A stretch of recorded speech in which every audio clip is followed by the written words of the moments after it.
ತುಂಬಾ ಈಸಿಯಾಗಿ ಪಟಾಪಟ್ ಆಗೋವಂಥ ಮೆಂತ್ಯ ಬಾತ್ ಮಾಡೋದು ಹೇಗೆ ಅಂತ ಹೇಳ್ಕೊಡ್ತೀನಿ ಬನ್ನಿ ಇವತ್ತಿನ ವಿಡಿಯೋದಲ್ಲಿ. ಇವೆಲ್ಲ ಅದಕ್ಕೆ ಬೇಕಾಗಿರೋ ಐಟಮ್ಸ್ಗಳು. ಈಗ ಕುಕ್ಕರ್ಗೆ ಒಂದು ಸ್ವಲ್ಪ ಎಣ್ಣೆ ಹಾಕ್ಕೊಳ್ತಾ ಇದ್ದೀನಿ. ಅದಕ್ಕೆ ಗೋಡಂಬಿ ಹಾಕ್ಕೊಳ್ತಾ ಇದ್ದೀನಿ. ಇದ್ದರೆ ಹಾಕ್ಕೊಳ್ಳಿ, ಇಲ್ಲಾಂದರೆ ಸ್ಕಿಪ್ ಮಾಡ್ಬೋದು, ನಡೆಯುತ್ತೆ. ಆಮೇಲೆ ಸ್ಪೈಸಸ್ ಹಾಕ್ಕೊಳ್ತಾ ಇದ್ದೀನಿ. ಜೀರಿಗೆ, ಸೋಂಪು, ಏಲಕ್ಕಿ ಮತ್ತು ಪಲಾವ್ ಎಲೆ, ಚಕ್ಕೆ, ಫ್ಲವರ್ ಇದಿಷ್ಟು ಹಾಕ್ಕೊಳ್ತಾ ಇದ್ದೀನಿ. ಇದಿಷ್ಟು ಒಂದು ಸ್ವಲ್ಪ ಫ್ರೈ ಮಾಡ್ಕೊಳ್ಳಿ. ಆಮೇಲೆ ಹಸಿಮೆಣ್ಸಿನ್ಕಾಯಿ ಹಾಕ್ಕೊಳ್ತಾ ಇದ್ದೀನಿ, ಈರುಳ್ಳಿ ಹಾಕ್ಕೊಳ್ತಾ ಇದ್ದೀನಿ. ಇದು ಕೂಡ ಫ್ರೈ ಆಗಬೇಕು. ಇದು ಬ್ಯಾಚುಲರ್ ರೆಸಿಪಿ ಅಂತಲೇ ಹೇಳ್ಬೋದು. ಆಮೇಲೆ ಬಟಾಣಿ ಮತ್ತು ಟೊಮೆಟೊ ಹಾಕ್ಕೊಳ್ತಾ ಇದ್ದೀನಿ. ಇದೇನಂದರೆ ಪುದೀನ ಮತ್ತು ಹಸಿಮೆಣ್ಸಿನ್ಕಾಯಿ ಪೇಸ್ಟ್ ಮಾಡಿಟ್ಕೊಂಡೆ, ಅದನ್ನು ಕೂಡ ಆ್ಯಡ್ ಮಾಡ್ಕೊತಾ ಇದ್ದೀನಿ. ಇದು ಕಂಪ್ಲೀಟಾಗಿ ಕಲಿಸ್ಕೊಳ್ಳಿ, ಎಣ್ಣೆ ಬಿಡಬೇಕು, ಆ ರೀತಿ ಫ್ರೈ ಮಾಡ್ಕೋಬೇಕು. ಫಾಸ್ಟಾಗಿ ಆಗುತ್ತೆ ಈ ರೆಸಿಪಿ. ಆಮೇಲೆ ಲಾಸ್ಟಲ್ಲಿ ಮೆಂತ್ಯ ಸೊಪ್ಪು ಹಾಕ್ಕೊಳ್ತಾ ಇದ್ದೀನಿ.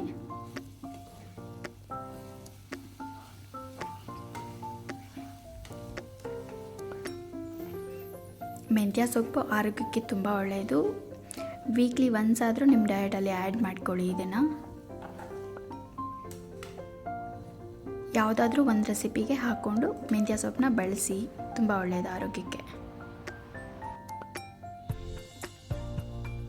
ಸೊ ಇಷ್ಟಾದಮೇಲೆ ಈಗ ಒಂದು 2 ಕಪ್ಪಷ್ಟು ನೀರು ಹಾಕ್ಕೊತಾ ಇದ್ದೀನಿ.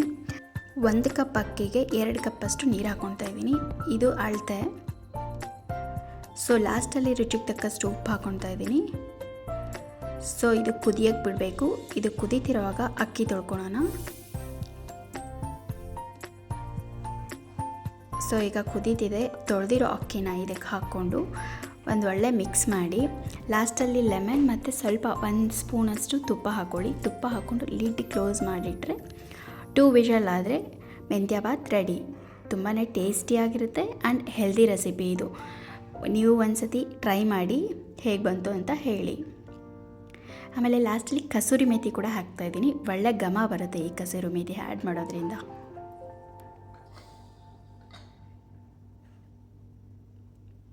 ಕುಕ್ಕರ್ ಲಿಡ್ ಓಪನ್ ಮಾಡಿದ ತಕ್ಷಣ ಘಮ ಘಮ ಅಂತ ಸ್ಮೆಲ್ ಬರ್ತಾಯಿತ್ತು. ಡೈಲಿ ಒಂದೇ ರೀತಿ ರೆಸಿಪಿ ಮಾಡ್ಕೊಂಡು ಬೋರ್ ಆಗಿದರೆ ಇದನ್ನು ಟ್ರೈ ಮಾಡಿ ಒಂದು. ಇದೇ ರೀತಿ ಹೊಸ ರೆಸಿಪಿಗಳಿಗಾಗಿ ನನ್ನ ಚಾನಲ್ ಫಾಲೋ ಮಾಡಿ. Thank you.